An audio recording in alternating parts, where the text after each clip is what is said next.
Hello everyone and welcome to the new episode of CppNext. In this episode we will discuss cache-friendly algorithms and how using them will boost your program performance to infinity and beyond, why you should start thinking cache-friendly, and how they will help you in your programming. Please like and subscribe, and let's start.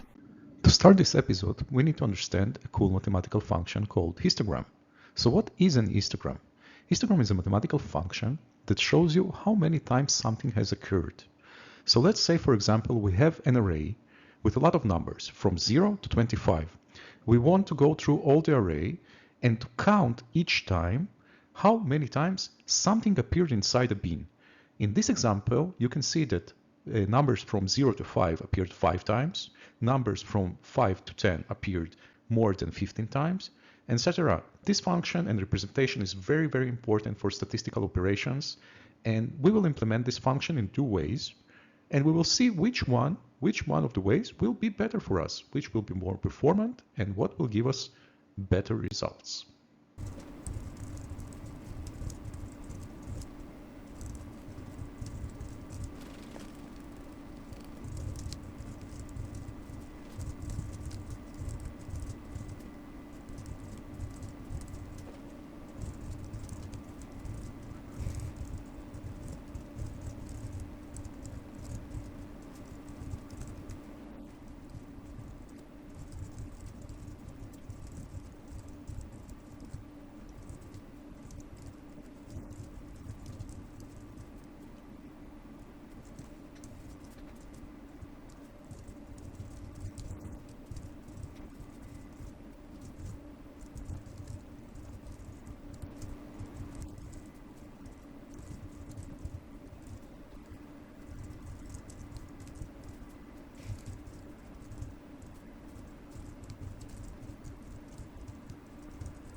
Now, let's try to understand what's going on in this example. In this example, we need to create a lot of data.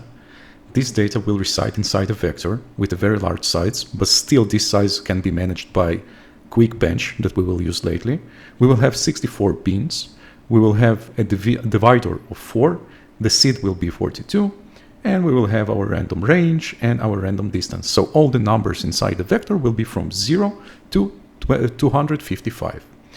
The first thing that comes to mind when you're thinking about bins is using an ordered map. An ordered map is great because it has a big O notation of 1. We can always access everything very fast, and it sounds like a very good idea to use it. So the first function that we implemented is basically using an unordered map.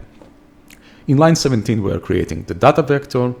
Then we are creating the unordered map where the index will be divided by 4, and u in 64 is just the numbers that we will recite inside the histogram.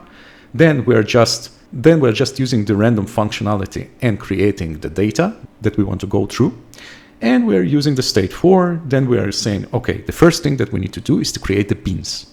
So we are going over the data and we are going inside the unordered map. We are saying that if the number divided by div is in the range, that means all of our 64 bins are from 0 to 3, 4 to 7, etc. And we will add to it. Don't forget that even if the number doesn't still exist, if we're using the brackets, it will create it, assign it to 0, and then add 1 to it. So everything is fine here. Then we want to find the maximum bin. So we are creating an old max. We are using a max function. And we're saying the first number from the maximum will be the beginning of the unordered map. Then we're saying the index, of course, is the first index of the map. Then we are going Python-like over the keys and values inside the bins. We are using the max function to understand if the max is bigger. Then we're optimizing it a little bit and using the ternary operator here, saying max index equals the new key if and only if max, the new max, is larger than old max. And if it's larger than old max will be max. Then we are using our friend the comma operator to return k. So we are setting something and returning k. If not, nothing changed, and we're just using max index. So that's great. Then we're saying, benchmark, please don't optimize max IDX because we want to follow it. So it looks great. The algorithm is not that hard. We had to do a lot of hoops and loops here, but still it works. Now, a cache-friendly algorithm will be with a vector, and we will discuss it later. So here we have the same data, but the bins will be a vector of size bins. Then we're going and creating our data here as well. Then we're looping all the states. And here, even the code itself, it's much, much smaller because we can use smarter algorithms here. So we are saying that, first of all, we need to create the bins themselves. We are using the same thing. But here, we are not accessing a bin inside the hash table. We are just accessing an index inside a vector. Looks exactly the same as before. But here we can use, in line 42, we can use something smarter. We say that max index equals the distance from the beginning of the vector to the max element from the beginning to the end. We are using standard functions here to get better performance and less code. We don't need to implement everything by ourselves. And then we're saying the same thing, please don't optimize this out. Now let's see which one will be faster.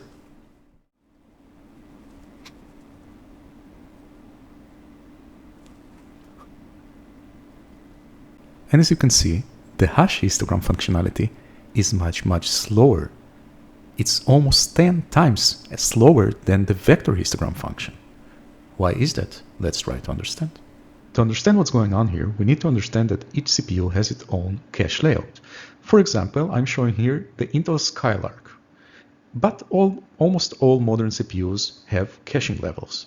In Skylark, we have LLC, which is L3 with 2 MB of cache per core. We have the L2 cache, which is a little bit smaller and faster, and L1 is the fastest one. It divided to data and instruction cache. Each one of those is approximately 32 kilobytes, and it has a cache line of 64 bytes. That means if we are going into the memory and we're fetching data from it, the data will be brought to L1 cache, and we have to understand that we're always fetching the whole line of data. So if we have locality and the data is already inside the cache line, if we are trying to go again into the memory and the cache line is already there, we will have a cache hit, and then we will get the data much, much faster. It's also important to understand that all caches work with LRU, least recently used. That means if we don't have any more space inside the cache and something needs to be evacuated, that means we will evacuate the oldest data. And that means this data will be evacuated to L2, and then it will be evacuated from L2 to LLC, and then it will be just evacuated. So here we need to understand that even though it's evacuated to a different cache, it's still faster than going into the memory. But we want to work with L1 cache as much as we can because it's the fastest one. Now, let's try to understand what's going on. What's the difference between a heap data structure, which is a big O notation of O1, and a vector? For simplicity, let's say we have L1 data cache of 32 bytes. Each cache line is 32 bytes, and we have only 2 cache lines. So here we have a hash that is represented here with a table with 2 hashes, and we have buckets. Buckets may be in different locations inside the memory. That means we might get different cache lines. So let's say someone goes into the hash and tries to get hash 1. We will see that we have 32, and then we have something that is not initialized, or maybe it is. But for example, here we're saying that we have 32. That's it. Then someone will go and wants to fetch 35. So if it will fetch 35, we will have 32, 35, and that's it. The whole hash is already taken. Now someone wants to take 3. That means something needs to be evacuated. The hash that will be evacuated is 32, and that means we will lose it. So now, after we fetch 3, we have 3 and 35 in our hash. So if now someone will try to get to 32 again, we will have to evacuate 35, etc., etc. That means we are doing a lot of operations inside the cache. We are missing a lot, and it might happen more because of how hash is implemented. Another important thing to understand is hashes are implemented differently. So if you will implement hash that has less packetization and uses more locality, you will get better results. But we are using our hash from the standard library, and that's how it works. Now let's look at a vector. Vector inside a heap looks like just like that. It's just local. Everything has its own locality. So if we will bring everything here with those numbers, and we are fetching, for example, 32, we just fill the cache line. If we want to use 35, we are using the cache line. If we want to use 16, we are using the cache line. Again, everything is inside L1 cache, and everything is super fast. That's why our cache-friendly algorithms are much better for the usage. It will make your programs much faster, and you should start thinking about cache friendliness and not just O notation, because big O notation is not always good for you. So here you go. Try using more locality, more cache friendliness, understand your CPU. And for a bonus, I wanted to show you something more.